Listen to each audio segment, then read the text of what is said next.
What is going on, everybody? This is Brews and Ball Podcast. I'm Dave. I'm Brian. What's up, I'm Matt.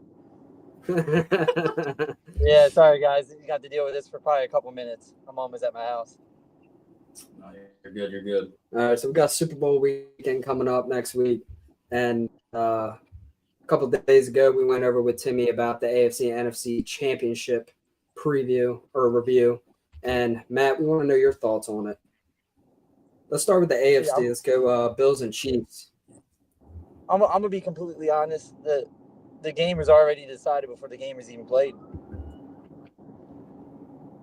And I'm not even talking about the penalties. Like a lot of the no calls and some of the stuff was just blatantly obvious.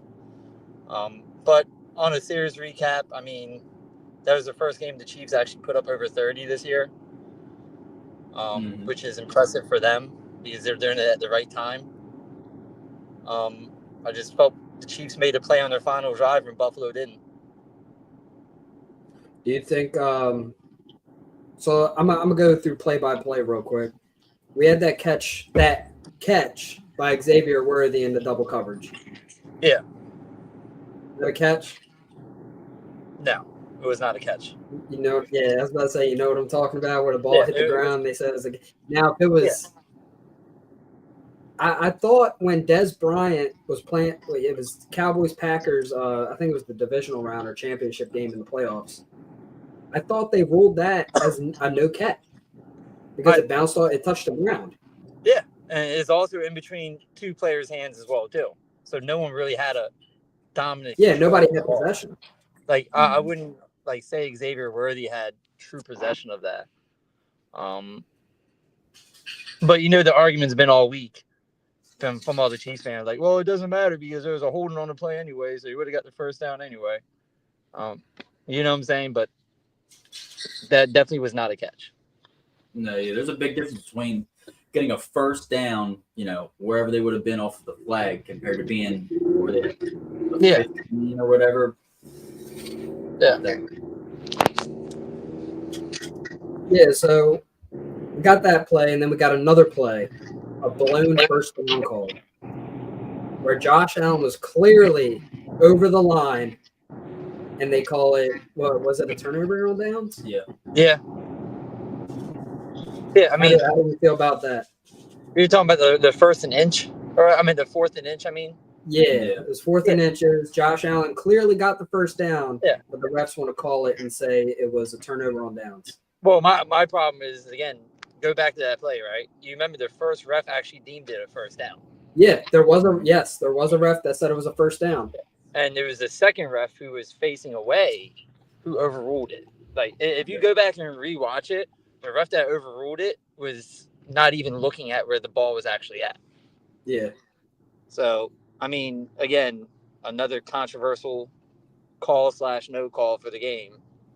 Mm-hmm. And the one thing, people don't realize, too, is, that was such a big down because it was a momentum killer. It was, 22-21 Buffalo at that time, right?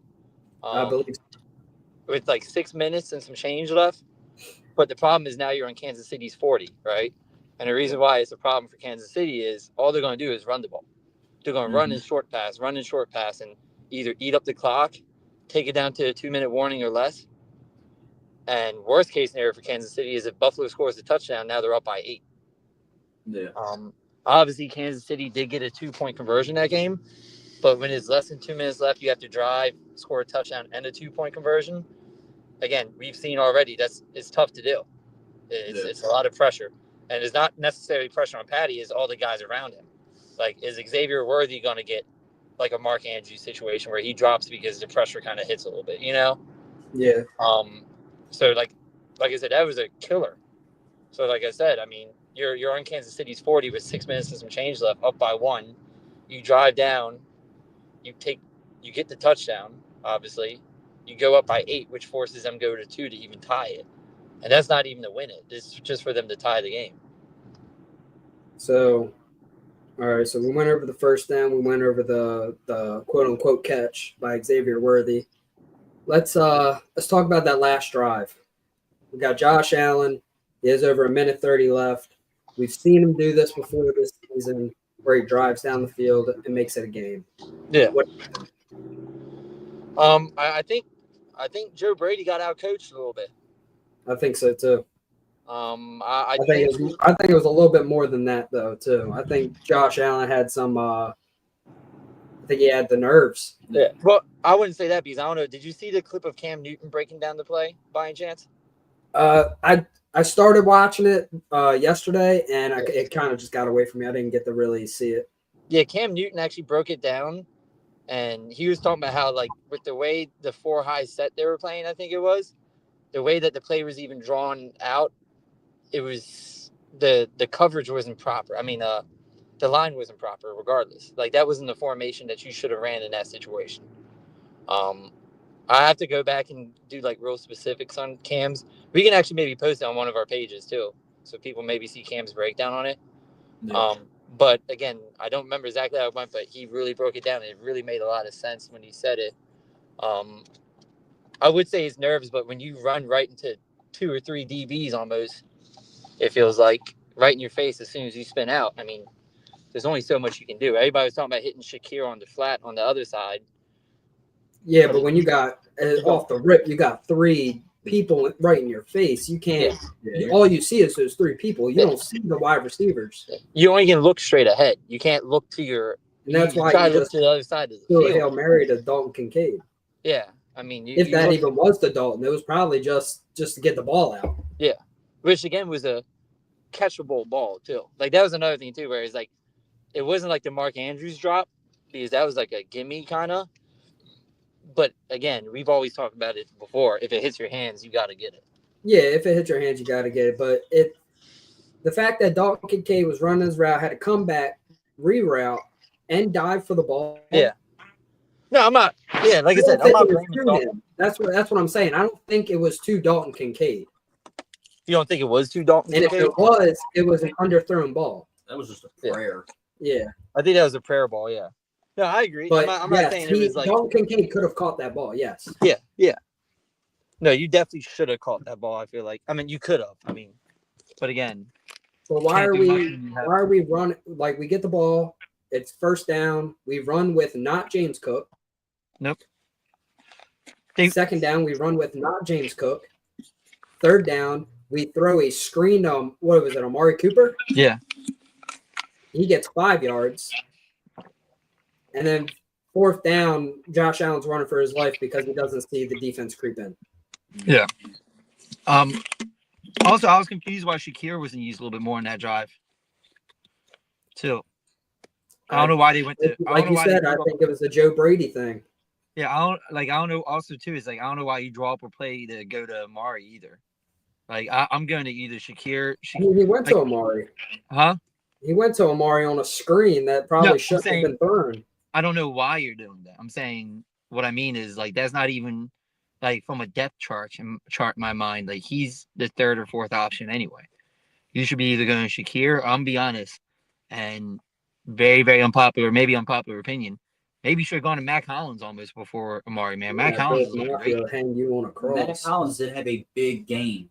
Yeah, he did have a lot of. He was the number 1 wide receiver for the Bills that game. Yeah, he also too at one point he was leading touchdowns for the team this year too. Yeah, I mean it makes sense to be the hot hand. Mac Hollins is having a game where he's been reliable all week. Yeah, especially like what was that touchdown he had in the first half? That was a monster catch, monster throw, monster catch. You know, and then that big gain he got in the second half where they got into the red zone. Mm-hmm. Yeah. So I don't even know why you're going to Amari. I'm gonna be honest, like because Shakir again, I really like Shakir. He does really good after the catch. He's probably their best after the catch guy too. Yeah. So I don't know. I think it was a Joe Brady thing on that last drive a little bit. Not a little bit. I'd give Joe Brady 75%. I mean, no, not 75. I'll give Joe Brady maybe 60 to 70%, and then now and the rest. Okay, I can get with that. Mm-hmm. So we got obviously Bills lost to the Chiefs. Chiefs won. People are screaming refs. Yes, I do personally believe the refs had something to do with those 2 calls, those 2 blown calls. Well, real quick, I'll make that off too. But do you remember too from the Hail Mary pass? They actually threw a flag out, and they picked it back up. Picked it right back up. They were waiting to see if it was called. They were waiting to see if it was a catch. Like, it was so Yeah. blatantly obvious. I guarantee they were going to call holding. It was going to be a holding call.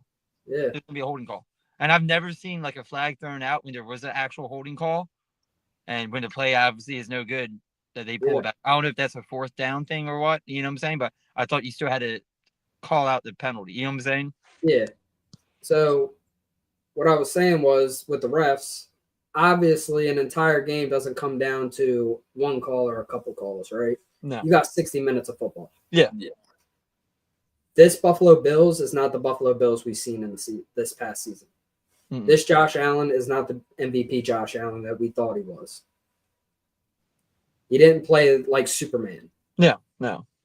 So they went to a completely different identity, which we've seen teams do in the past. Example, the Ravens. Yeah.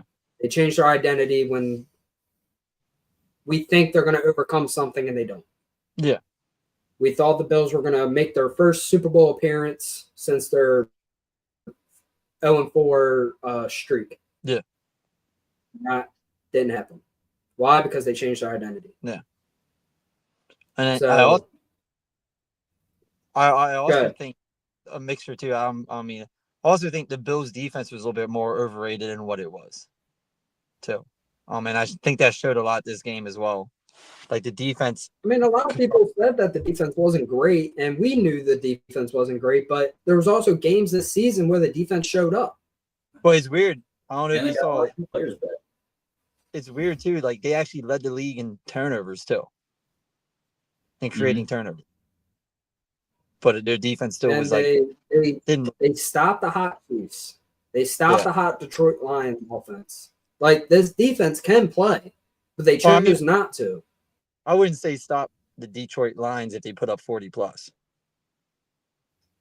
They slowed him down enough for Josh Allen to do his thing, which is a Josh Allen we didn't see that past game. Yeah. Because you got to remember that defense in that 2-week span led up almost 90 points. Yeah. Like that's not a good defense, regardless who you're playing. Yeah. That's just me personally. Hey, so we talked about it a little bit last time. What do you think about the NFL trying to implement like a new first down marker system, or even just end zone calls, stuff like that, where instead of running out the old school chain link fence and measuring a first down, or just going off a ref's eye, who's all in the sideline and can't read a dog pile, for instance, that Josh Allen 4th and 1.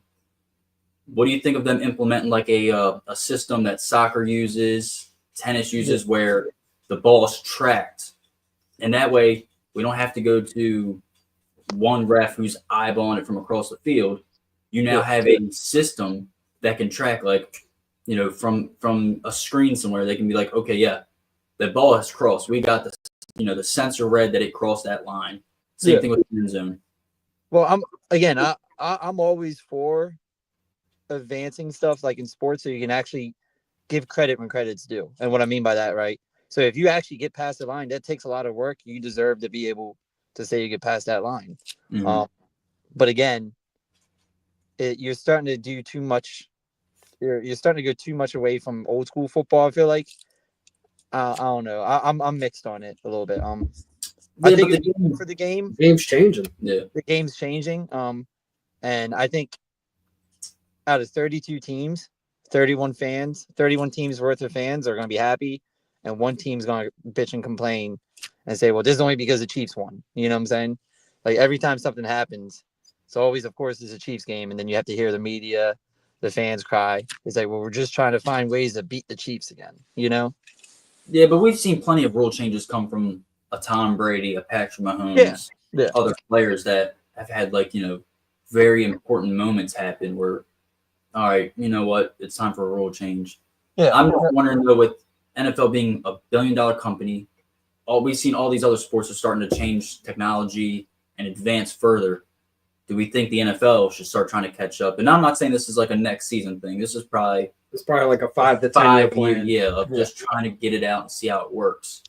Yeah, like I said, I would like it again, because again, I don't think people realize, especially how hard it is to play football, and how much work it gets put in, and it's the most I would imagine almost one of the most depressing things when you get the first down, or you got this, or you got the tackle, and because of someone eyeballs aren't working at that time, or the play's going too fast, all that hard work was essentially for nothing in that moment. This game, the football game, is a game of inches. They say it all the time. Yeah, you got to every inch counts. Yeah. And if we're getting inches, scratched off because the refs can't see, or they're blind, or they're choosing not to see, then there needs to be a change. And also, too, for all the Chiefs fans that people complaining about the cheating, you should want this as well. Yeah, it could benefit the Chiefs. That helps diminish the whole entire narrative of Chiefs getting ref support. So I feel like every fan base should want this, even from a Chiefs standpoint, because this will help disprove in their mind, to everyone else's mind, that the refs are not actually helping them in games. Agreed. Because you can't dispute that. Yeah. So we got the Chiefs won. Bills are out. They're in Cancun with the Ravens. We got on the NFC side. Commanders versus Eagles. What are your thoughts on that? I didn't get a chance to get my Hurts shirt, but I'll get it for one of the streams. Hurts had one of his better games. He had the best game of his season so far. Yeah, best game of the season. Of course, the one time I make a bet with David, and the time I don't want them to have. I'm gonna be honest. Is that what y'all wanted to see? It wasn't even that great of a game by Jalen Hurts. I'm gonna be a hater. It wasn't even that great. It was like really 4 or 5 really good throws, and that's about it. Hey, he did everything you said he couldn't. He threw that ball when he needed to. AJ Brown had how many yards? 98 and a touchdown. You're right. And now I'm hating. No, he had a best game of his. I think the Eagles all around had like the greatest game they've had all season. Yeah. See, also too, they can run the ball even without Saquon. Yeah, they can. He ran like crazy. I didn't even know who Shipley was at first. I forgot all about him. Yeah. I was like, who the hell is this? And he breaks out that 60-some yard run. Yeah. This Eagles team is dangerous. And I really think from a talent standpoint, they have a very good shot at winning the Super Bowl. Yeah, from a talent standpoint. This is probably this team reminds me of, minus Tom Brady, but the Tampa Bay Buccaneers when they beat the Chiefs. How great that defense was, how young that defense was, how explosive the offense is. You in the air and the run game. Now I get where you're going with then. I get where you're going, and it's similar because I think the receiver duo for the Tampa one was better than, not by a lot. I think that Mike Evans. You got Mike Evans, Antonio Brown, Chris Godwin. You had a triple threat right there. Yeah, a triple threat, and then you have to throw Gronk in versus Philly's receiving core is better, but obviously, and then you have Leonard Fournette. Yeah, the running game in Philly is obviously better than the running game that was in Tampa. Yeah, he's obviously Saquon so much more above. So it's very comparable. I really like Philly's defense. To get on the defensive side of the ball, I think the biggest story about this season for them is just how well they drafted too. Yeah, absolutely. They literally hit on every draft.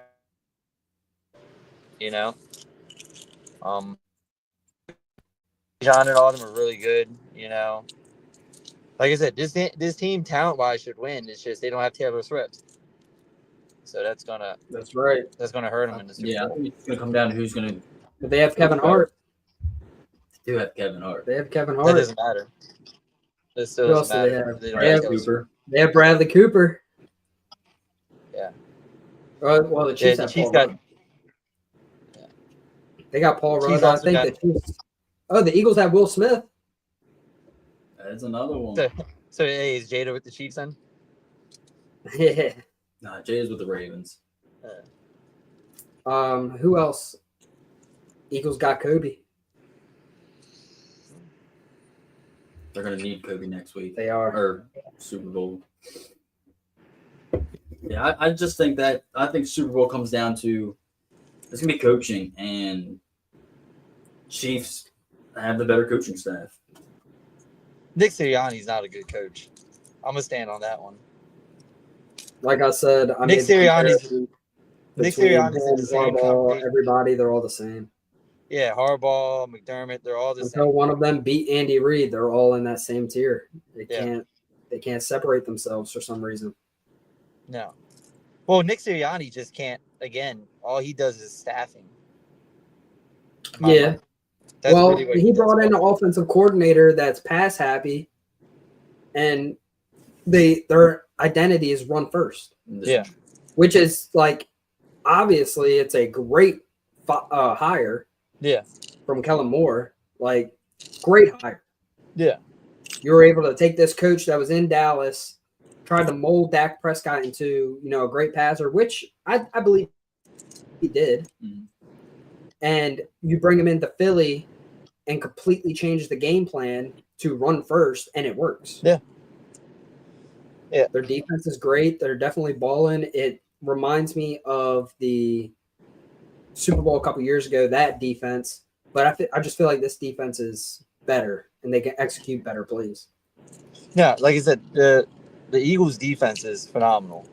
But again, the Chiefs' defense is pretty good too. So, they're not obviously at the level of the Eagles, but they're definitely going to cause some issues. They're definitely going to load up the box and force Jalen Hurts just to throw the ball all day. The reason that They're not going to. They're going to do their best to make sure Saquon doesn't beat them. Oh, absolutely. So the reason that the Chiefs' defense is so good is because of one man and one man only. Yeah, That's Spagnuolo. His play calling is beautiful. He's the best defensive coordinator in the league right now. yeah. Wait, hey, did you see that that rumor that analyst put out saying that the Bills should go after Spagnuolo as a head coach just to take Spagnuolo away from the Chiefs? Somebody needs to. But it'll be the same narrative with Sean McDermott. I'm with being you. under Andy Reid, Spagnuolo being under Andy Reid, he's going to keep losing. Yeah, he's not going to beat him. Yeah, but what I'm saying is, it's just a thing that analysts put out just to get Spagnuolo away, because Spagnuolo I think is so underappreciated for what he does for the Chiefs, man. Like the way he coaches that defense, it's phenomenal.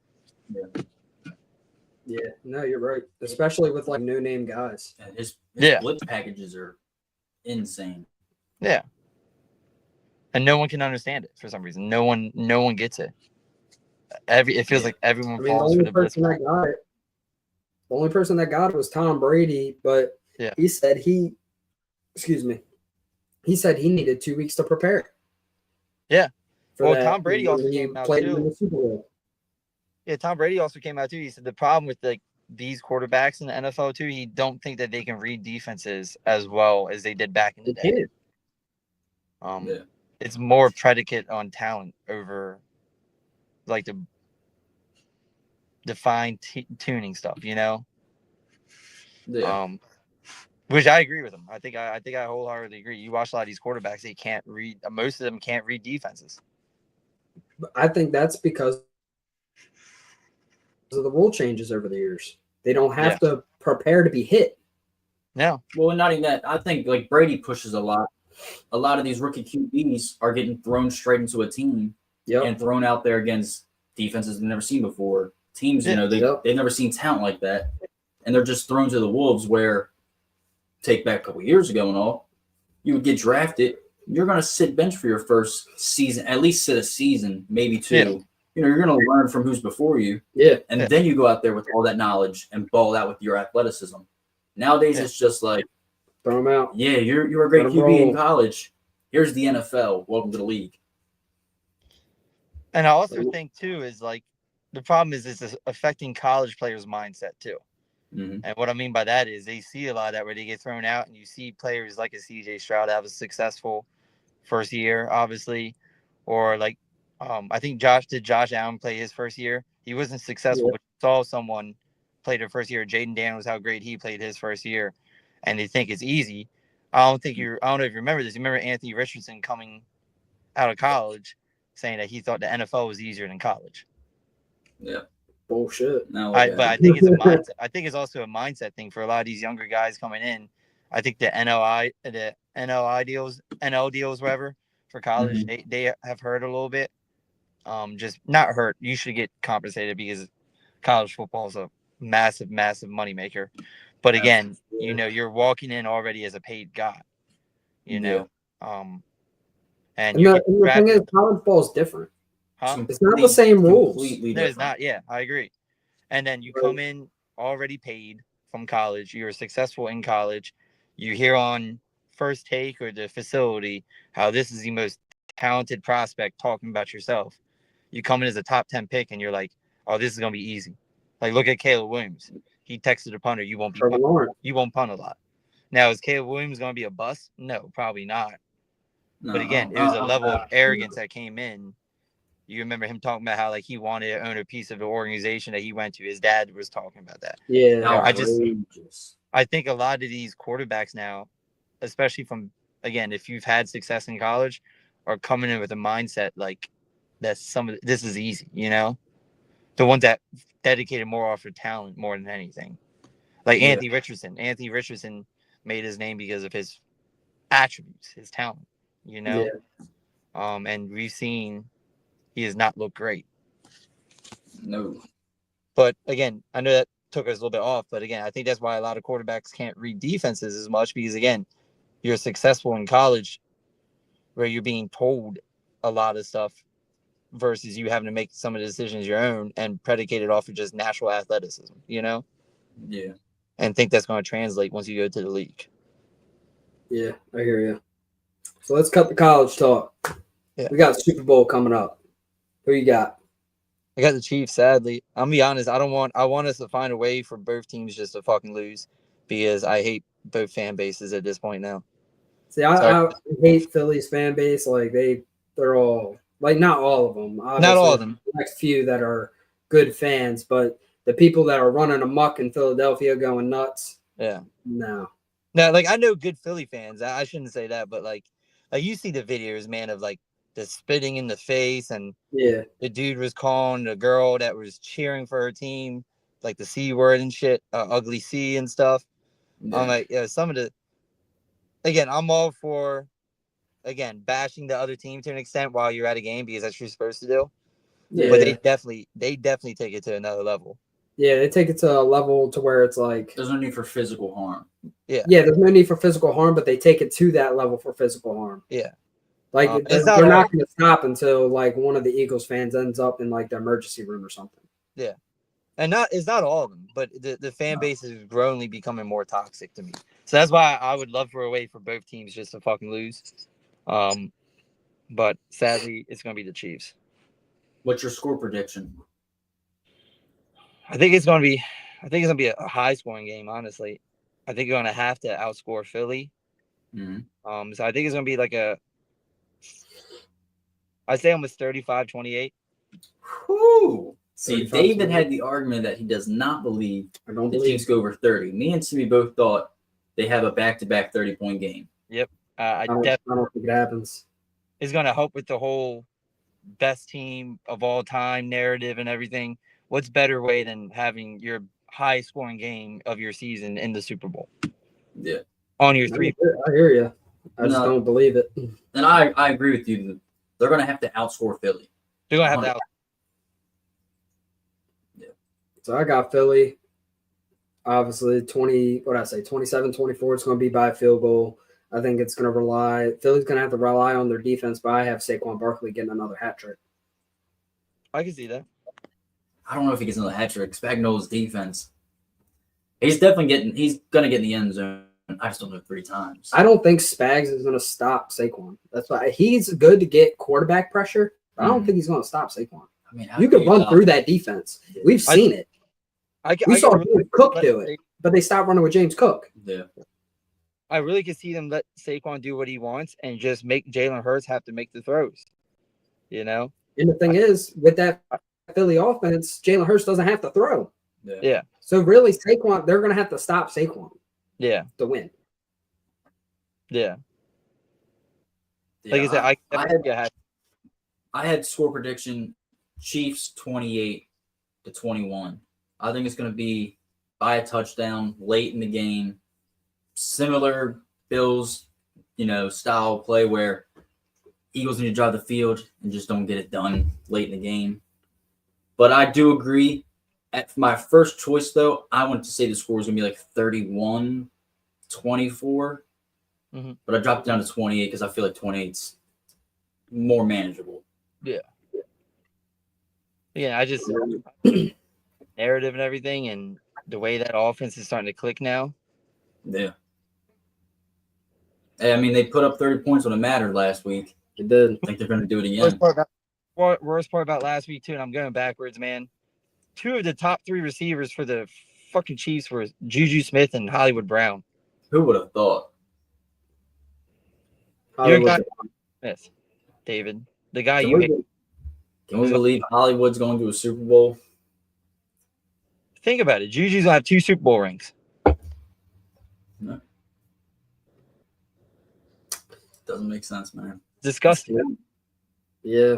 Chiefs make anybody work. I mean, it's kind of. I mean, Juju's not no LaShawn McCoy by any means, prime wise, but even LaShawn out of his prime got 2 rings. Yeah. And you remember too, well, the difference even with that one, remember McCoy didn't do anything. You remember the last Super Bowl that Juju won with him? He had a big game in that Super Bowl game too. Mm-hmm. Yeah, he had a decent game. He had a bunch of first downs that really moved the needle, and that's what he did against the Bills too. He had a bunch of big time plays against the Bills. They just for some reason make anybody work offensively except for Kadarius Toney. That's the only one. Yeah, Brooke Hands Tony. Yeah. Thing is, he was supposed to be like the next Odell. I didn't know he was in Cleveland. I thought he was a free agent. Yeah, No, he was with Cleveland. I didn't know that. I thought he was on his way out the league. No, he was getting chewed out for bad. He did something on the field at the end of the game. During the game towards the end of the season too, where he got chewed out on the sideline for. Yeah, that man. I don't know if he even wants to play football. No. All right, so we got our Super Bowl predictions. Obviously, we're going to see what happens next Sunday. Let's go to a topic that Matt is very favorable of. And something Cam Newton was talking about with, I believe it was Stephen A. Stephen A. asked Cam Newton, would you trade your MVP for a Super Bowl ring that year in 2015? What is your take, Matt? You are the leader of the football team. You should want team success over individual success. And I'm going to tell you what. If I guarantee you, and I don't know, obviously, Lamar Jackson personally, if you went to him and said, hey, look, you're going to have 3 MVPs. If you can trade him 3 MVPs for a Super Bowl, he's taking the Super Bowl. It's a mindset thing, I feel like. I just imagine being a teammate part of that team, you know? Imagine if you got hurt on a play trying to, even in the Super Bowl. I don't remember everybody during that game. I don't know. Imagine if you got hurt that game trying to make a play to get a Super Bowl. You have guys with broken ankles playing to get there, you know? And you're worried about individual success over the team success. Like, you choose individual success over team success. I can't get with it, especially coming from a quarterback. You know, I don't know many quarterbacks you're asking the league that would say they would rather have an MVP over a Super Bowl. So I take it as this. Let's compare 2 different careers. Okay. Got Dan Marino. Mhm. He's never won a Super Bowl, but he has an MVP. I don't know how many MVPs he has offhand, but he has an MVP. Yeah. And in this hand, you got Trent Dilfer. Yeah. Who has a Super Bowl ring, but has never played well enough to win an MVP. Yeah. What career are you taking? Dan Marino or Trent Dilfer? I'm going to tell you why that's a bad comparison real quick. Dan Marino's No, just answer my question real quick. Which one are you taking? I'll take Dan Marino's just because it's Dan Marino. Okay. You know, but you're comparing Trent Dilfer to a top 10 quarterback all time. Cam Newton's not a top 10. Cam Newton's nowhere near a top 10 quarterback of all time. He's not, but it's still like it's a similar comparison for the question. I'll hit you back with a more comparable one. This hand, you got Cam Newton's MVP. Other hand, you got Joe Flacco's career with a Super Bowl. Who are you taking? So you got Joe Flacco's Super Bowl and Cam Newton's MVP. Yeah. I might take that Flacco's like Super Bowl. Flacco Flacco is never good enough during the regular season to be an MVP, obviously. I don't know. I feel That Super Bowl run though is what makes it even better. Is that Super And Bowl he- run is crazy. there. Break it down this way. Flacco has always won in the first round, whether or not early in his career, it wasn't because of him, obviously, but So in did his first Dilfer. years with the Ravens, he got through the first round every year. So did Dilfer. Yeah, and then the year after as well. I don't know. That's a hard one. And Because you got Cam's MVP, Yeah. who played with one of the Cam Newton made that offense. That's why he won the MVP. He had nobody, absolutely nobody. And that Carolina defense was also great too. But Cam had nobody on the offense. And then you got Joe Flacco, greatest Super Bowl run of all time. That's a hard one. Oh, and put a little more context too is like just from a. Well, I mean, this is getting off. It would take us off topic because now I would say careers kind of too. But like even looking like Joe, I was looking the other day. Joe has 26 career passing touchdowns in the playoffs. He just completely balls, and that's why they got to that point as well. A big chunk of that is because of that. To me, Cam's more worried about himself than the team, and it's like he's worried about being remembered. And I'm gonna be honest, Cam Newton, 30, 40 years now, won't be remembered by the new generation. I don't know about that. I don't think he's gonna be as remembered. I don't think he's gonna be held as The reason he will be remembered is because he is involved in the kids right now. Yeah, I'm talking about the generation after this generation of kids. If that makes I don't know. I still think he's going to be a staple in the football community behind the scenes. He's a staple. He's going to be a Dan Orvalski at that point for them. But I do stop it. No, but I do see where you're going with that, because not this next generation, but the following one. Yeah, they're going to look to Lamar Jackson. Yeah, where we look to a Cam Newton. Previous look to Mike Vick. Mm-hmm. That next following generation, they might not really know too much about a Cam Newton, or they sit and watch Lamar Jackson highlights. Yeah, a lot of these college players do watch Lamar Jackson highlights. So I do see where you're going with that. And even look at the younger generation now. That's still that's a new generation. You think any of them know about Brett Favre like that, or going to talk about Brett Favre? Them type of players who are all-time greats, kind of like the Kurt Warners. Mm-hmm. You know what I'm saying? Like them guys. Yeah, but you're saying that with every other generation, so it's normal. Yeah, nobody's going to remember Flacco. Yeah, no one's going to remember Flacco, but you're going to always remember Lamar. Even with the next generation. You're always going to remember, obviously, a Patrick Mahomes. You're going to always because Lamar is arguably, if he, this would be another topic, but if he wins his next MVP, he'll be arguably a top 10 quarterback at that point.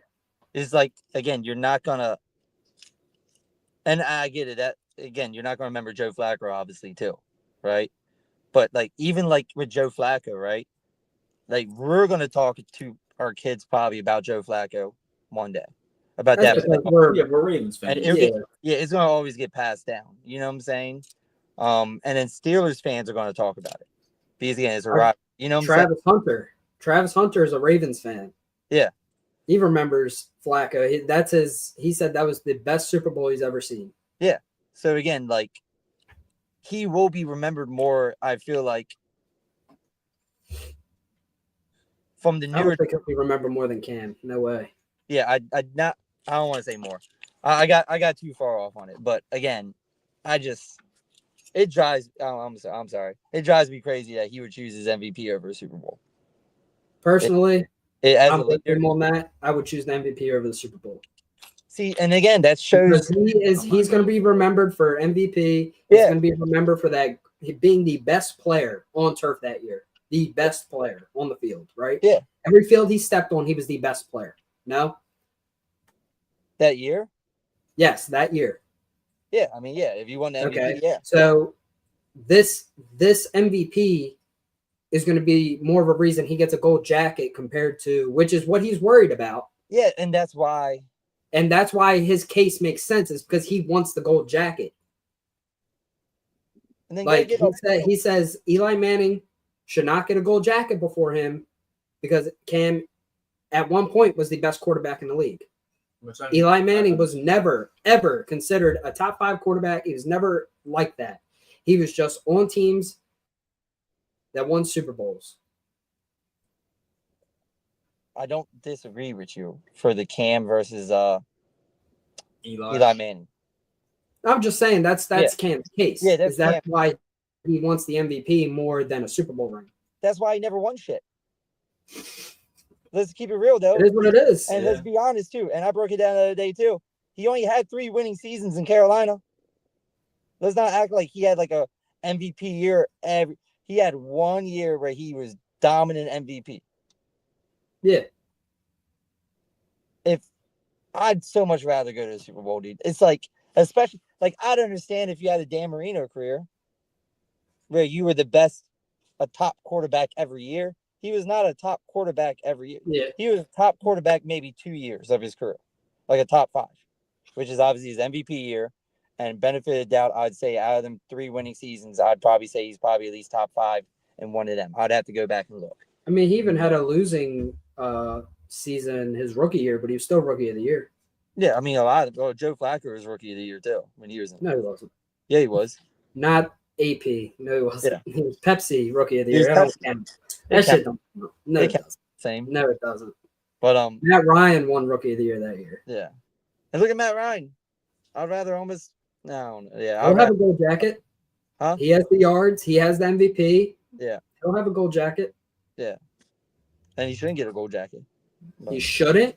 who? Matt Ryan Yeah, Why Matt wouldn't he? Ryan. Why wouldn't he get a gold jacket? shouldn't get a gold jacket. Neither should Cam. Should Eli Manning get a gold jacket? No, none of them should.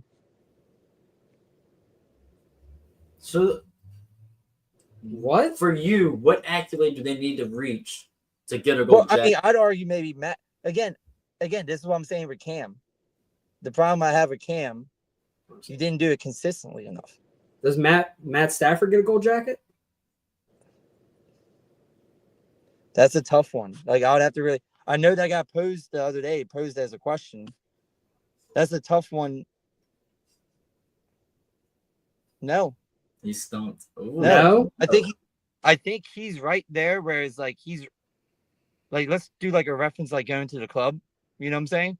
You're right at the front of the line to get in, but you're not in yet. You know what I'm saying? I think he would have to do another big Super Bowl run or have like a big time year. You know, a big MVP year or All Pro year. I don't think that does it. Not if Matt Ryan does get a gold jacket. I don't think he makes Stafford does not make the cut whatsoever. No matter what he does for the rest of his career, he has to have an MVP year to get a gold jacket.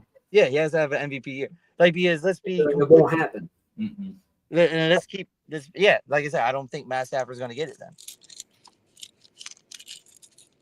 Do you think Matt Stafford's a Hall of Famer? No. Yeah. No, he's not. I put him slightly above, kind of like a Joe Flacco career wise. Yeah. I mean, he, Career wise, yes, he's above Joe Flacco. but not by a lot though. You know what I'm saying? I feel like again, it's No. Stafford and Joe kind of. You know what I'm saying? They're all like within that realm where they needed one more. Like same thing I feel with Joe is the same way I feel with Stafford. Joe had one more staple year, like he did for the Super Bowl year, like an MVP type run with his stats. Then again, I'd argue maybe he can make it. Same thing with Stafford. But again, they don't have that second staple kind of run to get there. Mm-hmm. Personally, because once you let Matt Stafford in, right now you just I don't want to say lower the bar because that's disrespectful to Matt Stafford, but from a requirement standpoint to get to the Hall of Fame, you start lowering the bar now. Yeah. I don't know. I don't think Matt Stafford. Just going back to the topic though of MVP versus Super Bowl ring, like how valuable is then a Super Bowl MVP? I got another comparison. If you get that, I'd take that Super Bowl MVP. Look Does at Big Jeff. Ben into the Hall of Fame? Big Ben. Ben Roethlisberger, is he a Hall of Famer? I say yeah. I say I'd yeah. say I'd no. probably, I say no. He's never won. He has the Super Bowls, but let's remember who was on those teams. Yeah. He had generational talent on both Super Bowl teams, He's never won an MVP. He's never been considered the best quarterback of all time in any season. He's never done anything special.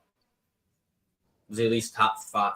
At one point, though, he was a top 5 QB. He was never mentioned in Offensive Player of the Year, Best Quarterback, or MVP. He was never mentioned in any of that. He was never mentioned at all in any of that. During his era, they had so much success, playoff-wise, and winning 2 Super Bowls. I think you still give it to him. You have division success too. I mean, it'd be safe to say they won the division a handful of times with Big Ben. Yeah. I mean, and again, to go back to the Cam Newton argument again, Cam Newton did it for a small. Ben Roethlisberger was consistently good. His career great, if that makes sense. Yeah. Yeah, he was good. He just wasn't like the top of the league. Well, I mean, again, I'd have to go back and break it down because I'm kind of with Greedo, where it's like it's hard for me to believe that there wasn't at least a few seasons that he was at least considered a top 5. The reason like you guys are believing that Big Ben is a staple for his generation of quarterbacks is because we had to play him twice a year. Yeah, but they also had he whooped our ass twice a year. They had a lot of playoff success. They did have playoff success, but they had 2 Super Bowl runs. They had 3 Super Bowl runs. One, they lost to Aaron Rodgers, where Aaron Rodgers played phenomenally. Mm-hmm. I cannot wrap it around my head that Big Ben is be in mind, I believe we're talking about first ballot, no? Yeah, we're talking about he'll eventually get into the Hall of Fame, yes. Yeah. I just don't think he's a first ballot Hall of Famer. That's what I'm getting at. Well, I'm also I'm looking at his stats right now too. You have multiple 4,000 yard seasons, multiple 5,000 yard seasons. Multiple high touchdown seasons. Again, he's consistently played at a high level. Yeah. So you showed a consistency during a regular season. You might not be a top 3 MVP caliber every year, but you're at least consistently playing top 5 to 7. I feel like good quarterback play every year. Yeah, I mean, he's got multiple seasons of 4,000, 5,000 passing yards with high 20s to 30s touchdowns during that season. Yeah. And he's in those seasons, there's no way he's not near top 5 of that season QB. So he's still up there, even if he wasn't MVP or in the MVP race. I don't think he was still in that loop. If he's a top 5, he's at 5. He's never been a first team All-Pro. Yeah. He's never been a second team All-Pro. He's never been a third team All-Pro. He's never been on All-Pro teams. Well, how many times can you say that? Again, you say he was at 5, right? You would say probably around 5. I'd argue that happened within 7 to 9, about 7 to 9 times in his career where he's at 5. Probably, yeah. And to me, that means he's been playing consistently. He plays consistent. I'm not arguing that he doesn't play consistent. Yeah. But what I'm saying is you're a top 7. I just don't think his resume says I'm a first ballot Hall of Famer. Then how are you arguing Cam off for one season? I'm not saying that. Cam Newton taking an MVP over a Super Bowl ring gets him a higher chance of getting a gold jacket. That's what I'm saying. That's what Cam is worried about, is a gold jacket. So all you got to do is, again, go out and ball for one season, essentially, and then you're a Hall of Famer as long as you get an MVP? Well, he didn't ball out for one season. You said it yourself. He had three winning seasons, not including his rookie year, so he has 4. He had 3 winning seasons. Yeah. Winning is a quarterback stat at the end of the day as well. It is. It's the truth. It's included. It's not fair necessarily all the times, but it is a stat for the quarterback. Mm-hmm. You got to win. You got to be more of a winner to kind of get. You're going off of really one dominant season. So You know what I'm saying? I got one more. I got one more comparison. Good. If the Eagles win a Super Bowl right now, they win it this year. Jalen Hurts already had an MVP caliber season where he didn't win the MVP, but he was second in the running. So he was the last person to lose. Okay. No, I'm talking about the MVP. Yeah, last person to lose. Not Super Bowl MVP. Yeah. So Jalen Hurts, is he a Hall of Famer if he wins a Super Bowl right now? No. Still not a Hall of Famer yet. He's playing winning football. Winning's a quarterback stat. Again, this is He my problem. played consistent enough to win games. This is my problem. This is my problem with the Jalen Hurts comparison, right? And the same thing we're going to talk about when we get to the top 10 quarterback all time, right? When we're talking about like Hall of Fames and all time stuff, I do. We can say like right now we know they're going to be a Hall of Famer or a top guy from the way they're playing right now. When you're in your prime, I don't put you in them conversations because you never know what's going to happen next season. You got a season-ending career. You got a season-ending injury next year, right? A career-ending injury next year, and never play football again. And we're like, oh man, Jalen Hurts is already a Hall of Famer. And then once it gets to his time to get in the Hall of Fame, we're going to start saying, man, is he again? He's had a Russell Wilson type career. You know what I'm saying? So you don't consider Russell Wilson a Hall of Famer? Like again, like in a 5-year sample size. That's what I mean. Like he had 5 years of kind of like Russell Wilson's career, kind of. Like where he's like playing and winning consistent games getting to the big game and but it was only that. for 5 years because you get hurt, you don't play the rest of your career. So you're saying you want to see more years of this, more than Hurts before you can say that. I just don't like putting guys when they're in their prime in these conversations because you never know what's going to happen. I can give it that. Yeah. You can have Jaden Daniels, right? Jaden Daniels, JD. In the next 5 years, maybe accomplish more than Jalen Hurts did in his first 5 years. But we already said, hey, you know what? Jalen Hurts is a Hall of Famer, but JD came in and already crushed what he did. You know what I'm trying to say? Yeah. So, like, is JD a Hall of Famer now? Then you keep adding more people to the conversation every 5 to 6 years when you have immediate success in the league. Well, the thing is, for 5 years is what you need to qualify to be in the Hall of Fame. And that's fine. But again, you're in your prime, and what if he goes out and gets an injury, right? And looks like shit the rest of his career. Yeah. Are you still arguing Jalen Hurts is a Hall of Famer? Probably not. So that's why it's like when they're in their prime, I don't think Jalen Hurts is a Hall of Famer. Yeah. I don't think he will be. I don't think he'll ever be in the Hall of Fame. Yeah. That's just my take on that. What's your thoughts, Greedo? I don't think yet. I think he possibly, maybe if he gets a Super Bowl, another one. If he wins this and maybe wins another one, maybe. I just feel like this season he's been carried too much by Saquon. Yeah. So then I wouldn't count this season success more to him. I'd give it more to Saquon. Other than that, I mean, what else has he really accomplished so far in his career? I need more of Jalen Hurts being an all-pro type quarterback because he's only done it once. I need to see more of it. Yeah. Before I can put him in that conversation for Hall of Fame. Yeah. Like, I don't care. The Super Bowl, I don't really care about that because that's more of a team accomplishment. Yes, getting a Super Bowl ring is nice. It definitely, like, proves that, yeah, you can win the big game. But at the end of the day, it is a team accomplishment. Single player awards, like an Offensive Player of the Year, MVP, Defensive Player of the Year, like those awards specifically mean more. Not by much, but they mean a little bit more than a Super Bowl ring in my eyes. I think the thing with the Super Bowl, from a singular player standpoint in going to the Hall of Fame. Yeah. And I think from a Super Bowl standpoint, that helps with your Hall of Fame resume too a little bit, is if you get that Super Bowl MVP. And I Super Bowl MVP does help. The way I look at it is like you're the best player of the best two teams in the NFL. Mm-hmm. In one single head-to-head matchup. You know? Like that matters. Like even look at, again, to go back a little bit, like Matt Stafford didn't even get Super Bowl MVP. That went to Aaron Donald. Yeah. You know? So like the Super Bowl gives you a chance, especially from a quarterback standpoint, to get that Super Bowl MVP, which obviously isn't as impressive as a regular season MVP, but it's right below it, you know? Yeah. So we come to the conclusion that you do not agree with Cam Newton. No, you agree in that specific time you would have wanted a Super Bowl ring over the MVP. Well, and threw the gold jacket away.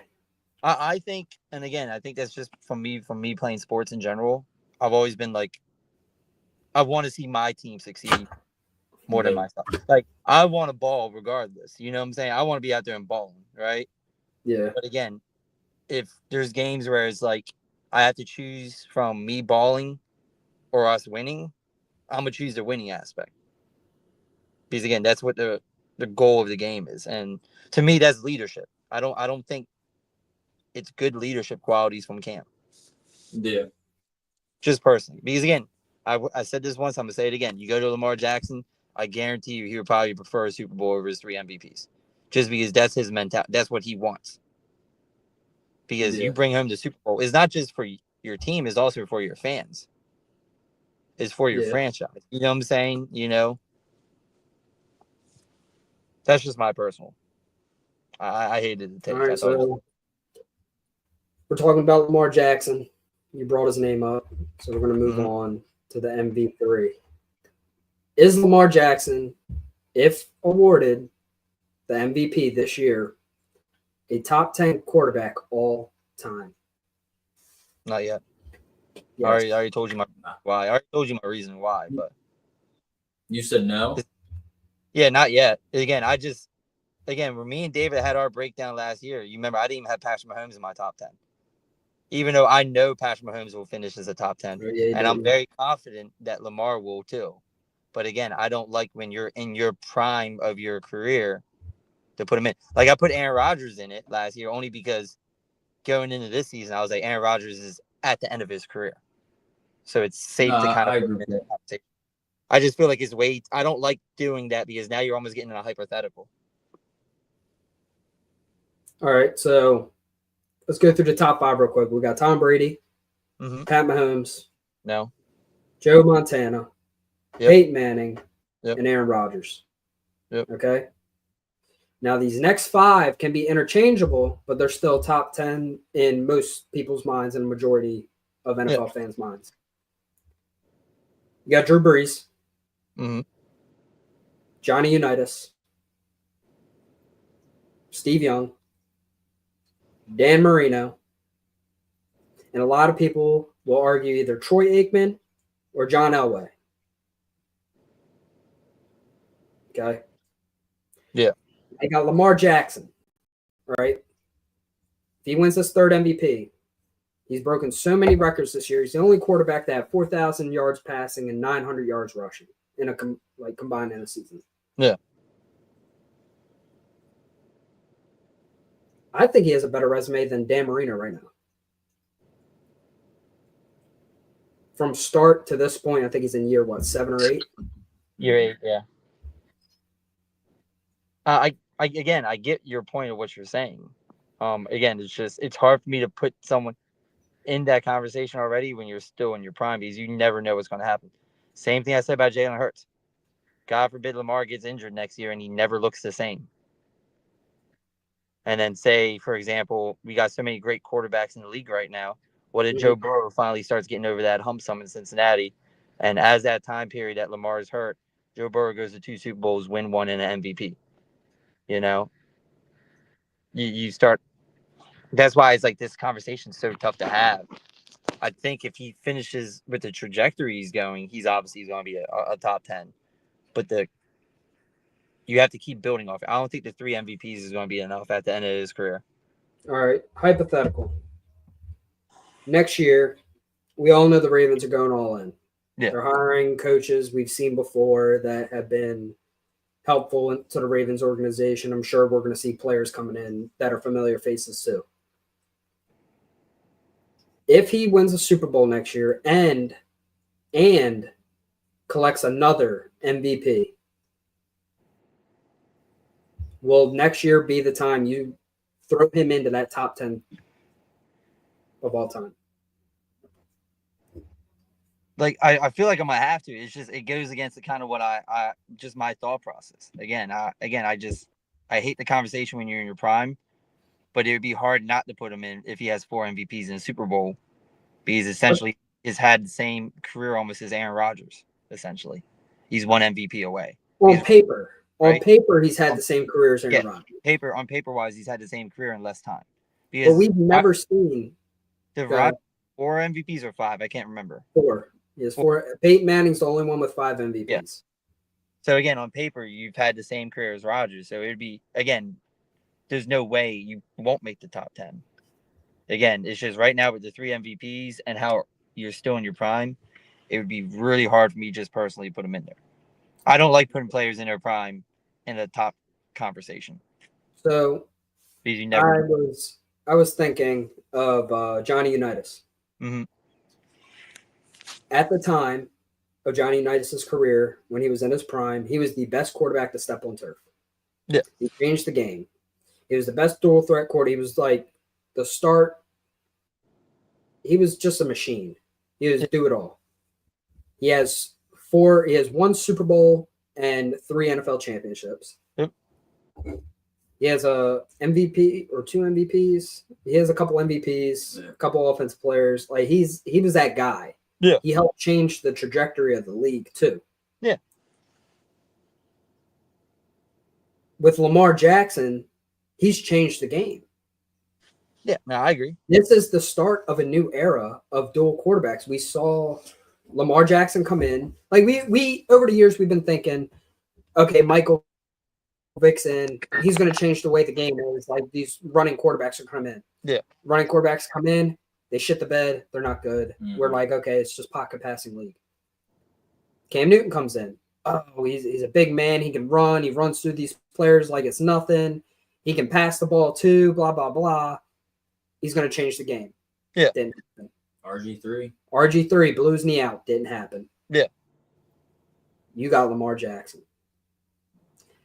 Probably the only dual threat quarterback not named Steve Young to really change this game, to consecutively get 1,000-yard rushing seasons and 3,000-yard passing seasons, to break the record for 4,000 passing yards and 900 rushing yards, to break the record for touchdown interception ratio in a lifetime NFL history. Yeah. I cannot see how you do not throw him in the top 10 conversation when he's changed the trajectory of this league for the rest of the road that's ahead. So, again, I hear you on all of that. I don't disagree with you on all of that. But what is it, again, besides obviously you got the MVPs and all pros, it's not getting you to the final destination where there's a Super Bowl yet, or getting you nowhere near. And no one's doing it besides Patty. I don't think Super Bowls. Dan Marino doesn't have a Super Bowl. Yeah, I'm with you. But again, like you even look at Lamar Jackson, right? He is elite during the regular season. His career from a playoff standpoint is mediocre. So is Dan Marino in the playoffs. He is mediocre. So is Dan Marino. He's one of the worst quarterbacks in NFL history when it comes to playoffs. Dan Marino. So you think they were arguing Dan Marino in year 8 that he was a top 10 quarterback of all time? Yes, I do. I don't think people were arguing he was a top 10 quarterback of all time in year 8 yet. Yes, they were. You know, just me personally, again, with Lamar still being in his prime, and he's not had that playoff whole success yet, I just can't. And again, we're talking Zippy gets an MVP 3 too, you know, which he most likely will, because I don't think it's ever happened where someone's got named to All Pro and not get the MVP as well, you know. But again, like some of these stats you put out too are kind of niche as well. Like when you talk about the 4,000 passing, 900 rushing, no one's ever done it. Yeah, no one's That's ever why done I brought up the Johnny Unitas comparison. What I'm saying is, when I say it's niche, right? He's one of the first staple, like big time mobile quarterbacks. So you're not comparing him against anyone else. It's not like you're saying that like he broke so-and-so's record, who is an elite guy as well. You get what I'm trying to say? That's not what I said. I said that I put him on the pedestal of Johnny U of changing the trajectory of the league. No, I'm talking about your point where you're adding to your point about how like he broke the, like all your reasonings. You know what I'm saying? You talked about multiple 3,000 and 1,000-yard rushing, and you talked about 4,000 passing, 900 rushing. You know, a lot of his accolades are kind of not a lot, but when you talk about that type of stuff, they're niche. Because again, mobile quarterbacks are. You're probably the only person that thinks that. I don't think most of the NFL fans do not think that. In the league going forward is going to be all dual threat QBs. So pretty soon it's not going to be niche. It's going to be that's why I said it's changing the trajectory of the league. But what he's doing. Yeah. The quarterbacks coming in now, they're not pocket passers. Yeah, and I hear you on all that. But then what happens next year if JD goes out and breaks that record next year? Not saying it's going to happen, but say what if I'm talking about right now. I'm not talking about next year. Okay. Right now. I get you. That's why I'm saying it's a niche kind of thing because you haven't seen it. That's Like- the thing. It kills your niche argument. Like Okay. everything I said kills that. Okay. I mean, he's also tied for what was it? His QBR rating. Best QBR, Best QBR rating of his what was it the season or is the career? More. He has he has one of the best winning records of a quarterback of all time right now. Oh, winning record? When you say you mean win to loss ratio, are you talking ratio or total wins? Is win to loss ratio. Okay, win to loss. He wins like 7. It's like 7-1 right now. No, because I thought you were talking total wins. No, I think he For only has. I don't even think he's hit 100 yet. Yeah. All right. So far in 2024, these are the records Lamar Jackson holds or is tied. 4,000 passing yards, 900 rushing yards in a season. He's the first player to ever achieve this. Yeah. 4,000 passing yards, 800 rushing yards in a season. Also the first player to ever achieve that. So of course, he hit 800, then he hit 900. Yeah. Most perfect passer rating games. Jackson's tied the record for the most perfect passer rating games with 4. That's what it was. So I mean, that right there, take away the dual threat need. I mean, he's doing that with all the pocket passers. Yards per pass attempt and yards per rush attempt. Jackson led the league in both categories in the same season. Fewest interceptions with more than 40 touchdown passes in a season. And then he set his career high in passing this year. And he has 3 All-Pros? Mm-hmm. So he has 3 All-Pros. For 3 seasons, he was the best quarterback to step on the field in the NFL. Like passing, running, it didn't matter. He was the best. I don't know.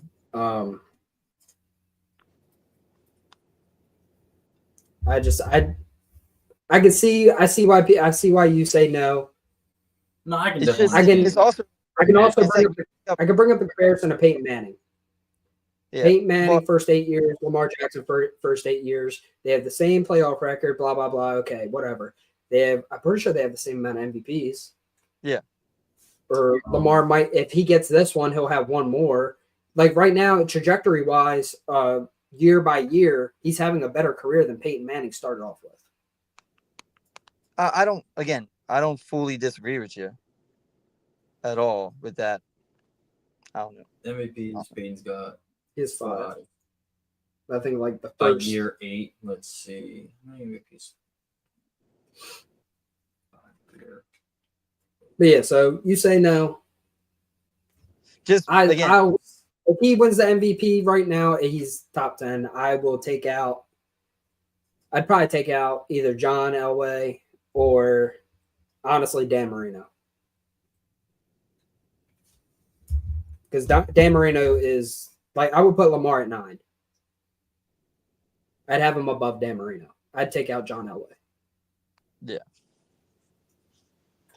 Because John Elway, I'm not trying to like be that guy, but he only was good for 2 years. yeah, Like, he was mediocre his whole career, and then his last 2 years, right before he retired, he got back-to-back Super Bowls and had pretty good years. Peyton Manning had 4 in his first 8. Okay, first 8. Peyton Manning still has a better career than Lamar Jackson, but he's still in that like tier. Yeah. I think like the thing that also Peyton Manning, same thing though. It's just what hurts me with Lamar is just his playoff record. Just in general, just playoff performance. Peyton Manning and Lamar have the same as of like So years did 8 to 8. It was the same record. So no, not the record, but just what he individually does in the playoffs. I mean, like you can't have Manning more, wasn't good in the playoffs. huh? Peyton Manning wasn't good in the playoffs. He had one good run. But did he have more turnovers and touchdowns in his first 8 years? I think he did. We'd I have to think get back. that's But what then, again, and that's why even that year 8 for Peyton Manning, I guarantee you, no one was arguing about being top 10. Well, I honestly, you could say yes and no because Peyton Manning coming into the league he's still considered the greatest prospect in sports history. Yeah. It's just probably at that time they were probably considering he was a bust. Yeah. even though he has the 4 MVPs. And then also too, and look at Peyton Manning early career too. You remember he had multiple 20 interception seasons at the beginning. Yeah, he was a turnover machine. I feel like that goes back to quarterbacks going into the NFL thinking, oh, they're the fucking best player to ever come into the NFL, and it's too tough for him. Yeah, he had to learn.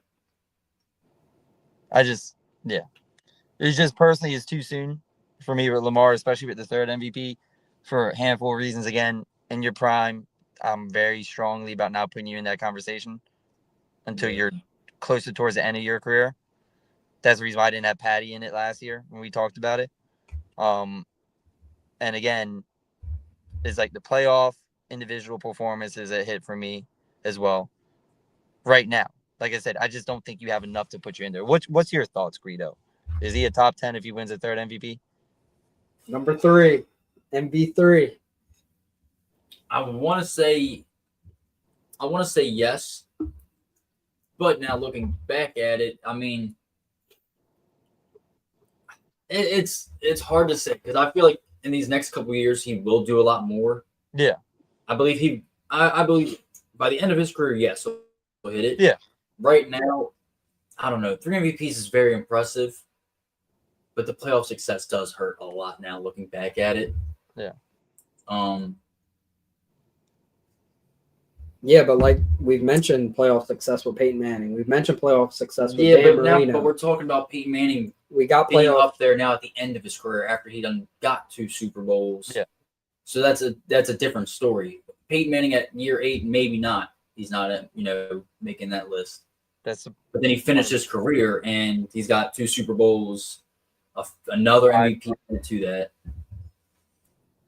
I don't know. I think by the end of Lamar's career, 100%, he'll be a top 10 QB. Yeah. He might even reach 5. I think he cracks the top 5. I don't think we've seen peak Lamar yet. I think right now, if he's not at 10, then he's between 13 to 10. Yeah. I think he might be right at that break where he's about to get in, just hasn't reached. He just needs like one more thing to add to it. Yeah. Again, and it's not hating. It's just it's early in his career. The playoff success hurts. Again, this was also his first 4,000 year passing year too. And again, maybe Manning didn't have it. Don't chew my head off, David. I'm sorry. I know you're gonna get upset soon. But again, comparing to like his peers and stuff now, his first 4,000 yard passing season. Mm-hmm. I want to say this is his first 40+ touchdown passing season, right? Because the MVP, It wasn't over 40, was it? No, 36, I think. But he led the league in passing touchdowns that year. Yeah, it was 36 total touchdowns, I think it was. So this is your first 40-year so you're going 100% in the right direction. Again, it's just it's hard to put you in that conversation this early still. Yeah, and I also wonder if looking back, last year, I mean, we all believe he deserved MVP.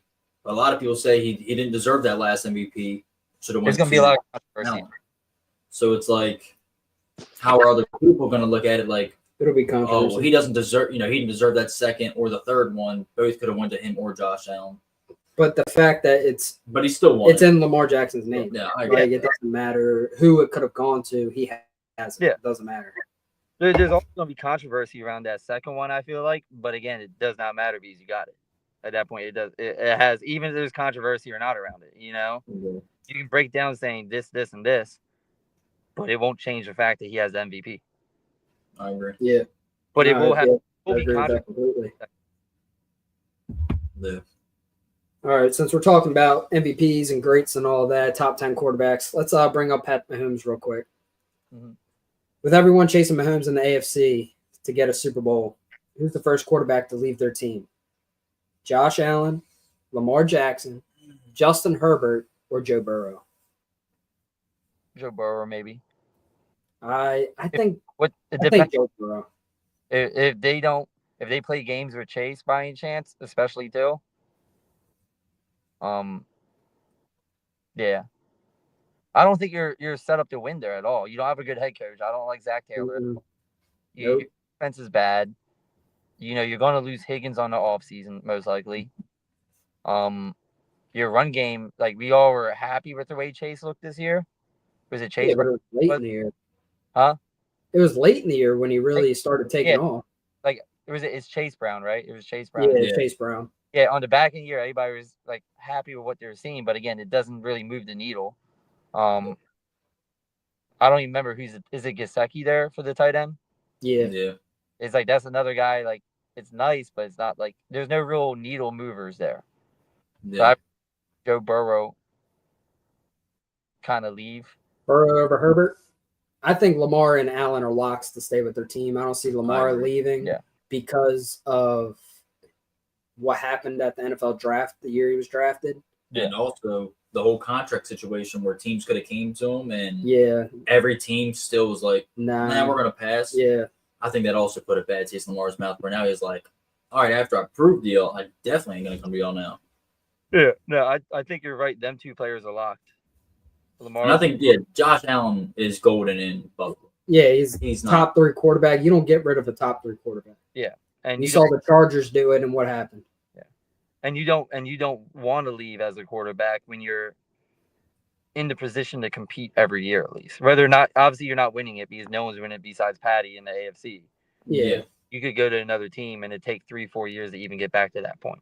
Yeah. No. Yeah. Because Herbert, I don't even think Herbert is relevant at this point. No. And they're still they just rebuilt that team. Who knows how it's going to go over there? Yeah, I think he will stay because he got a good coach now. You're going to just add more pieces. Mm-hmm. The run game is going to get better if J.K. can stay healthy, and I know that's a big if. But again, I think they're going to draft somebody. They need to. I don't think J.K. stays healthy. Yeah, I think they move he's on. not. Just he's never been healthy and never will be. And the sneaky player for them to go after, which I was telling a buddy of mine at work, is the ad with Latimer Conkley. Go after Garrett Wilson. Wilson. That'd be a nasty duo. Just to be thinking Herbert's going to be the great provider for them too. I mean, even Garrett Wilson or DK Metcalf, if Metcalf chooses to go to LA. Yeah, DK Metcalf would be a perfect. And it's just going to only help Lad get better. Yeah, it'll get him in the open. It'll help him get open because right now Lad's the number 1. Yeah. But again, like I said, I think it's Joe Burrow and then maybe Justin Herbert, depending on how the next couple years go in LA. Yeah. No, I agree. Yeah, I could see Burrow getting frustrated with what he's been dealing with. Either he's battling injury or that defense is just so god awful they can't make playoffs. I think eventually he's you don't have anything but Chase, really. Yeah, that's all I agree. Have. Yeah. If they don't get more weapons for him or at least build that team up a little better, I could see Burrow like, look, this ain't working out. Trade me. I mean, and Bengals would get first-round picks for him. 100%. So, I mean, rebuild, but again, so at the same time, they might be like, go ahead. No, you got to start looking at the Bengals as almost like the Browns from an organization standpoint. Mm-hmm. Just a poorly ran organization. Yeah. Absolutely. They had that one Super Bowl run and lost, but I mean, since then, I don't know how many times they've even made it back to the playoffs since then. Either Burrow's hurt or that defense is a liability. And imagine losing the Super Bowl with that roster you had offensively, too. Like you have a Jamar Higgins and Tyler Boyd with a Joe Mixon running the ball. That tight end they had was really good too. Ozama or something like. What's his name? I forget his name. Like you had a great. That was your year to win it. And agreed. I could definitely. Now they're losing all the pieces. Yeah, they're losing their pieces. I seen social media talking at one point about like Jefferson somehow making his way there. Now, if he got Jefferson and Chase, which Bengals will not be able to afford that whatsoever. No. Like that would never happen. If some way that happened, Burrow is locked and never leaving. Yeah. But that's not happening. I can see Chase getting frustrated and wanting to leave. Yeah. Well, I also saw a little article thing too. Apparently Cooper Kupp, they're in the running for Cooper Kupp. I seen something like that.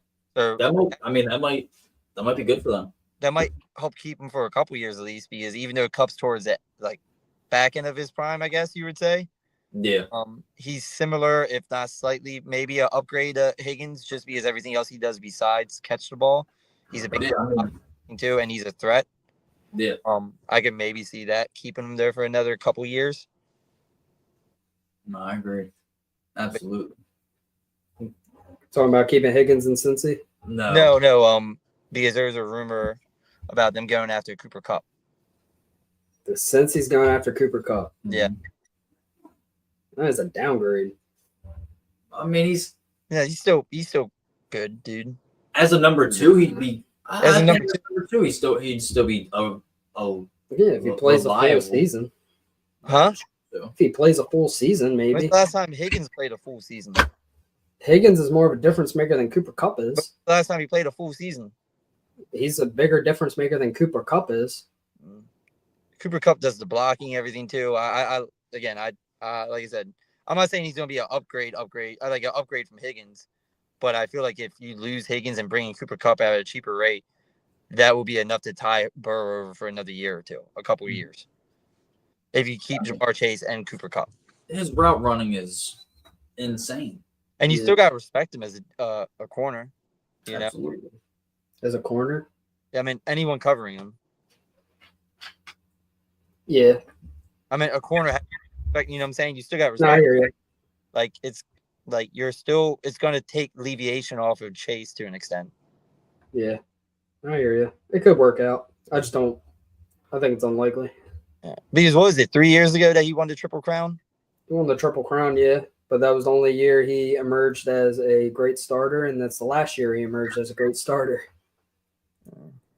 He had one good year. That's it. that is true. Higgins has always been a wide receiver too. He claims that role. Yeah. I mean, Kupp's pretty much the wide receiver 2 now. Yeah. Oh yeah, Puka. Puka Puka is is running definitely that better team. than Kupp. 100%. I mean, Kupp was the only weapon at the time for the Rams. Yeah. Him and Stafford were like Yeah. two peas in a pod. But I think Kupp can work well with Jamar Chase. Again, that's going to help Kupp get a little bit more freedom, a little more reign. And it's something about bringing in a veteran, too, as well. You know, at this point, you would consider Cooper Kupp a veteran. Yeah. You've been to a Super Bowl. You won a Super Bowl, you know. You beat the team you're going to. Huh? You beat the team in the Super Bowl. Yeah. The team you're getting traded to. Yeah, Or signed to. you got the Triple Crown. You know, you show you can play at that level at some point, you know? Yeah. That's just me. Hey, so we touched on it last week, or this last pod. Who would you like to see the Ravens go after to upgrade this offseason? We went over all the offseason contracts and stuff like that on who we would keep and who we wouldn't. But who would you like to see us go after in free agency? I'm going to be... And you can just start off with a position. You don't have to. I'd say you have to improve the secondary more. I mean, again, add just more depth to the secondary, just because there has been injuries on that end, you know, and that has burnt us a lot this year. Absolutely. That and maybe more O-line, but that's really the two. I don't think you need any help skill position wise, offensively. I think but it would be nice. What's that? I said no, but it would still be nice. It would be nice, but I don't think that's I think O-line and secondary are your two targets you need to go. I could agree with that. You know? So Ronnie Stanley's on his contract year. Do you keep him or do you toss him? I feel like you got to keep him. Is that he has to be signed this year or he's going to get money? I feel like you got to keep him. I toss him. I hate to say it. I toss him. Even with the penalties that he had at the beginning of the year, like I don't know what you're getting better for a better rate. I say you play Rosengarten on the left and you bring in another tackle in the draft. Or you can bring in Makari, put him on the right. Makari can play, and again, Makari still has to be signed. Yeah, and he plays every position on that line. Well, that's the problem too that you're gonna run into is like all these players need to be signed. Mm-hmm. So how are you gonna bring? Yeah, that's why you put the two. Why go and you can get Makari cheaper? Ronnie Stanley is going to be paid like a high end left tackle. Yeah. I don't know. And he's at the back end of it. Like honestly, he's probably at the back end. He's at the very back end. of his career. Like this will probably be his last contract if he gets a 3-year deal.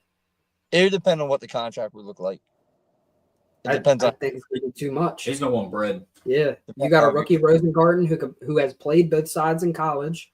Put him on the left. He played great this year. He got flowers from Myles Garrett, and he did not allow T.J. Watt to get through. And those were back-to-back games. Yeah, no, I agree. I don't know. I'd probably still, if you can get a good deal. I mean, I'd probably sign Stanley though, but that's just me. Now there is a rumor that Kyle Hamilton did get an extension. Nothing was announced yet. This was said like a week ago from Marlon Humphrey. Talking about that video where he was in the gym. Yeah, he got paid. He got paid. I wonder how much though. How big of an effect is that going to be on our team? The problem is the cap space is brutal, man. See, I still think that's a myth. You can manipulate it. Yeah. There's ways to manipulate it. That's why Marlon Humphrey, I think he's eating a big chunk of it right now. Yeah. He's taking behind Lamar. And I know I was looking, I think it was 2027, I think it was. We're definitely gonna have to restructure Lamar's contract at that time because that's gonna be too big of a cap hit. I don't know if it was either 2027 or maybe 2028. I can't remember. I think he's like a $78 million cap hit. Yeah. I'm sure it'll be restructured around that time. Yeah. But we need to jump in first and not let it. But like, us in the ass. we need to. Not only do we need to sign free agents and sign players that are on the cusp of free agency, we need to give players extensions. We need Linderbaum extension. Mm-hmm. We need Kyle Hamilton extension. Yeah. We need Isaiah Likely extension. Big time. Do not let that man go. We need a Zay Flowers. Does Zay Flowers get an extension yet? If not, we need a Zay Flowers extension. Zay Flowers on year 2, so he has another year. But you got to remember too, Bateman. Year. You're going to have to make a decision on Bateman because remember that was only. Bateman already had an extension. No, he only had a 2-year extension, dude. He has 3 years. So he has 2 more years. No, he only has 1 more. I don't think so. I don't think that's how that works. I thought it was just 1 more. Well, regardless, you have to make a decision soon. I mean, it's not going to be. If Bateman keeps playing the way he's playing right now, then yeah, extend it. You're going to have to make a decision on Bateman at the same time. You have to make a decision on Zay, essentially. Yeah. So you have Zay and Bateman both come up for a deal at the same time. Yeah. Who would you take over that? Zay. I mean, Zay obviously. Zay obviously, man, but it's like Zay is not slowed. He is not slowed down. If Bateman could give me more of what he put on the plate this year, season. Oh my god, then I'm gonna take him. But as soon as he gets injured, you're gonna hear me chirping. Yeah, it's like you're gonna be in a tough spot because you have so many guys you're gonna have to pay coming up at once almost within the next 3-year window. From now going into 2 more years, so many guys are gonna get paid a contract. Yeah. And you have to start making decisions, you know? We just need to draft really well. Which we always do. That's why I feel like if we don't do well. We don't do offensive well skill position a lot. Lineman and we can live without Ronnie Stanley. We have Lamar Jackson, a quarterback who can run around without a line. Be real, he only gets 3 seconds in the pocket. Yeah. And then the times he does get more than 5, it's a touchdown. His success rate for a touchdown is 100. He gets time in the pocket as a rat. You can get rid of Stanley. You don't have to sign him. You pick up on Makari, and then on D-line you pick up on Urban. Mm-hmm. You can manipulate the cap, get these cheap guys who work well in our system. So when we said middle linebacker, keep Board, get rid of Harrison. That'll save a lot of money too.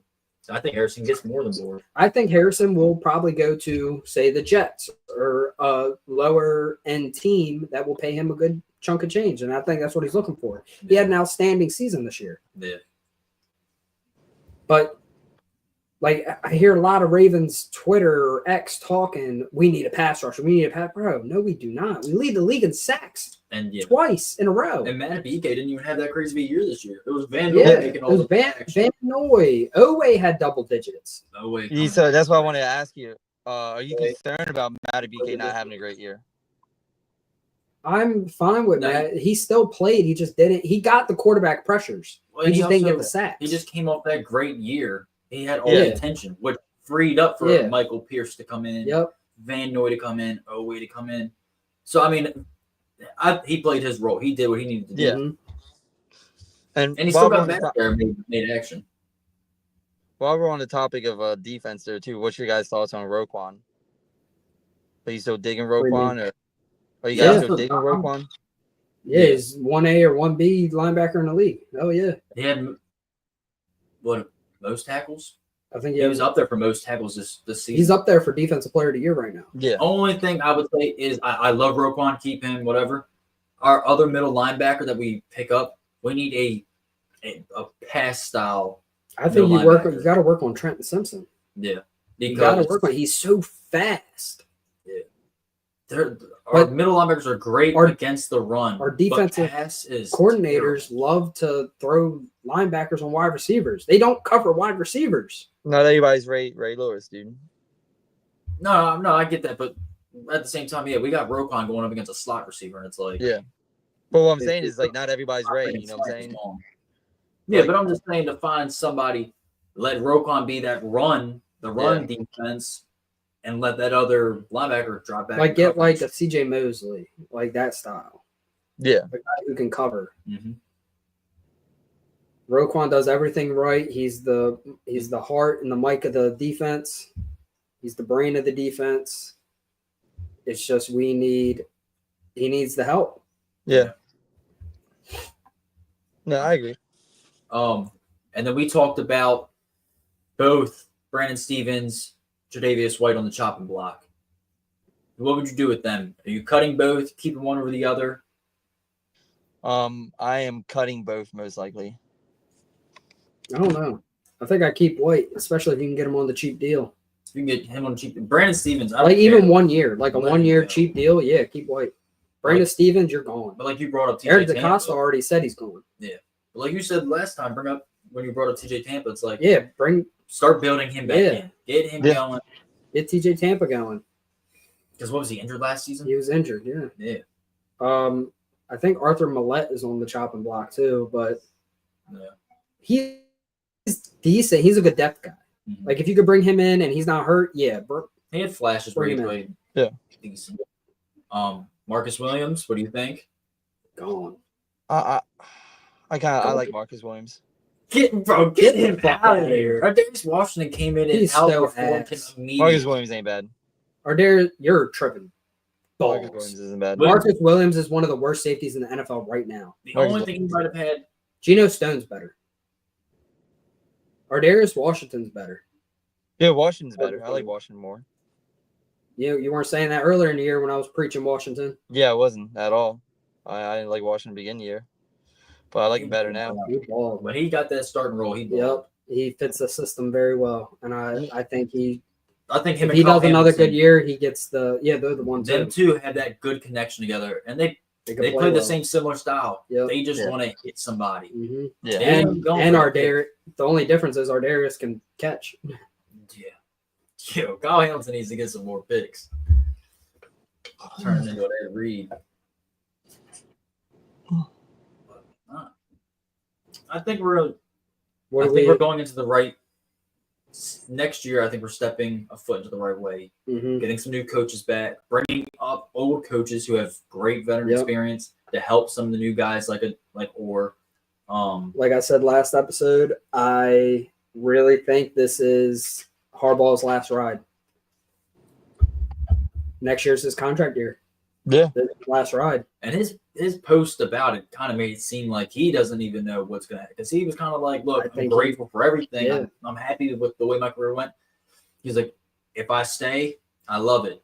If not, I get it. Like, Yeah. I love my time here. I enjoyed everything. I think the stage is set. You're bringing in all the coaches that you've Mhm. worked with in the past that have good headspace and know how to run a football team. I just wish they could bring in Gary Kubiak to help Tom Munkin. Like I wish Gary Kubiak would come out of retirement and do that. But even Chuck Pagano, teams reached out to Chuck Pagano and he said no. Yeah. He said he was staying on the Pat McAfee show. Ravens reached out and he's like, "Yeah, I could use a ring." No. I'm coming.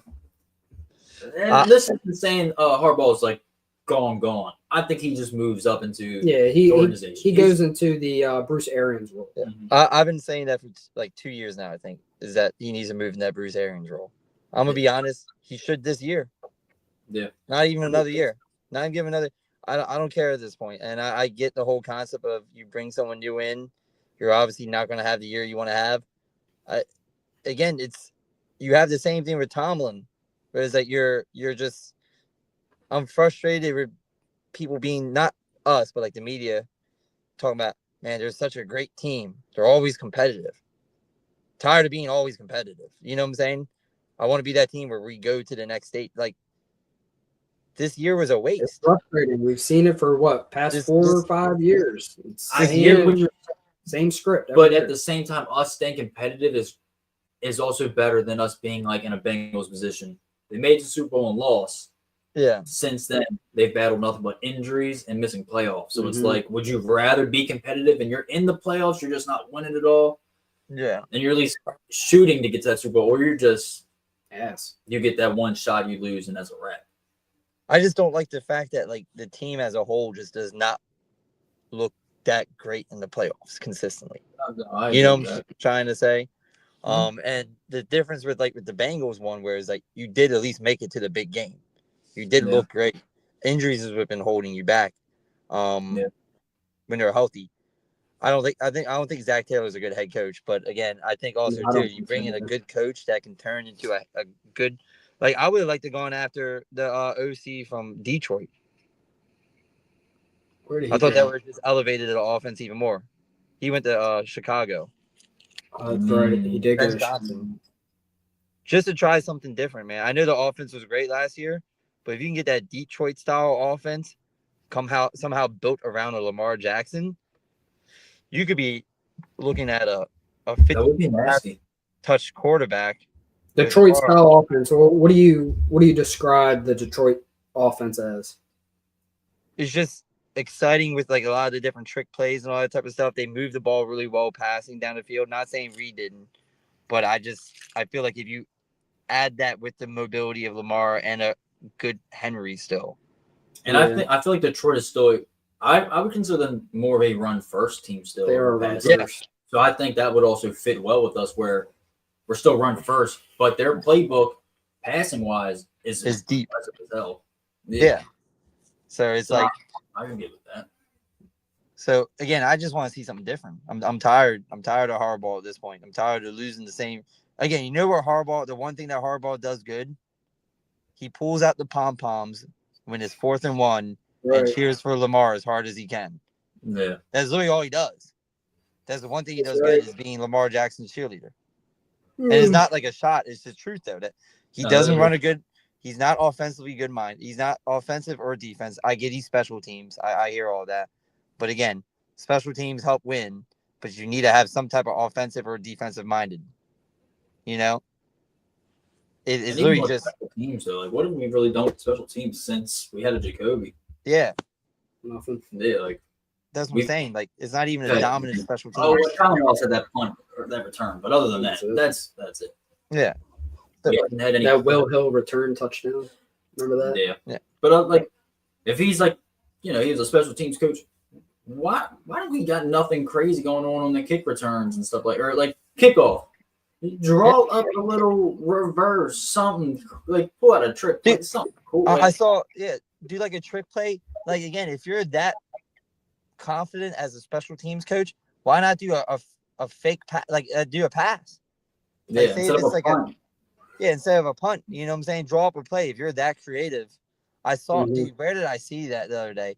That was a Washington Philly game, right? Oh yeah. It was Tressway. It's like do something like he's not creative at all. No. And that's why you don't win. Even though, again, that example, because Washington got beat down, is not a great example. But again, like, even look at the Chiefs and the Bills game. Them design quarterback runs for Patty was creative for them because they don't do it. They went. Yeah. They got. We see other creative. teams. You got the Philly special, which is a crazy play that they have worked in. Yeah.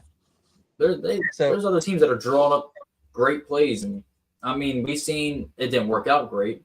The Lions, they had their wide receiver throw a deep pass. They got picked. We don't Yeah. even try nothing like that. Last time we tried that, I got picked. Crochet.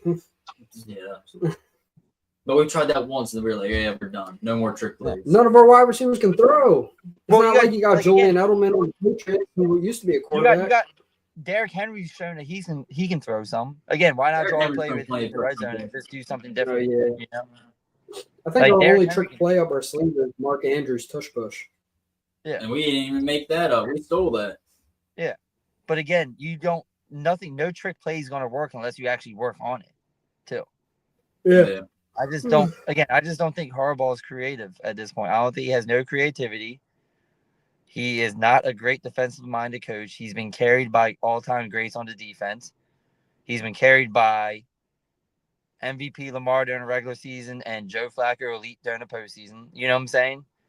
Every point of his career, it wasn't from a coaching standpoint. These great experiences happened is from the players. You know? Yeah. Yeah, and I feel like also Harbaugh, at this point in his career, he can't try to do anything creative outside the box because if it doesn't work, He's already on the chopping block. Then it's like, all right, yeah, Harbaugh is gone.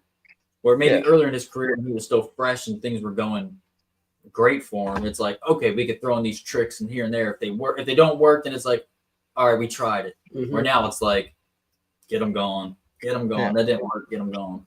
So I do see why he's not. He's getting complacent. And what runs through my head sometimes too is like he gets so tight. If the Ravens are down by 21 or 3, it does not matter. He is tight at that moment. And I guarantee you, like sometimes I'll be drinking, watching the game, and I do like voiceovers like with my girlfriend, just like making fun of like Harbaugh and stuff. I kid you not, Yeah. I guarantee you in his mind sometimes he's thinking to himself, hey Lamar, I need you to get this touchdown. Because we're down by 3 right now. And they go down and get 3 more points, we're down by 6. I don't know what to do. Yeah. You're going to have to figure that shit out. I guarantee you in his mind that conversation happens every once in a while. Whereas like, Lamar, I need you to get this because it's going to be all on you going forward because I don't know what to do. Yeah, he's in Lamar's headset going, Lamar, save us, please. Yeah. Please. Literally, at year 3, he was letting them call the plays himself, like, we're not going for it on 4th down. Which I'm not, again, I don't have no problems with that. But again, it's like, that just shows like how dependent you are on Lamar as a coach. Not just from a team standpoint. Like, it makes up for your deficiencies as a coach. Mm-hmm. Harbaugh drives me crazy. Like he just needs to be gone now. He needs to be gone last year. He needs to be gone this year. But we're going to keep him another year. And guess what's going to happen? The last ride at the Super Bowl. This is what's going to happen. So, like I said, there's a 50-50 chance. Super Bowl or the other 50%. You go to the fucking AFC Championship again. You look like shit in the AFC Championship as a team. You don't lose. You don't go to the Super Bowl, obviously. And then next year is like, oh, well, he got him back to the AFC. There's one play away. Who are you going to get better? We got to do another year. It's going to be a repeat cycle over and over and over again. And it's going to drive me fucking crazy. Yeah. But Yeah, no. But all right, I guess let's wrap it up here. We're at 140. You can follow us on Instagram at Brews Ball Pod. Come on, follow us. You can follow us on X at Brews and Ball Pod. A lot of our viewers do come from there. You can follow us on TikTok at Brews and Ball Podcast. Yeah, come on, get involved. yeah, I'm Dave. I'm Brian. I'm Matt. And we are signing out.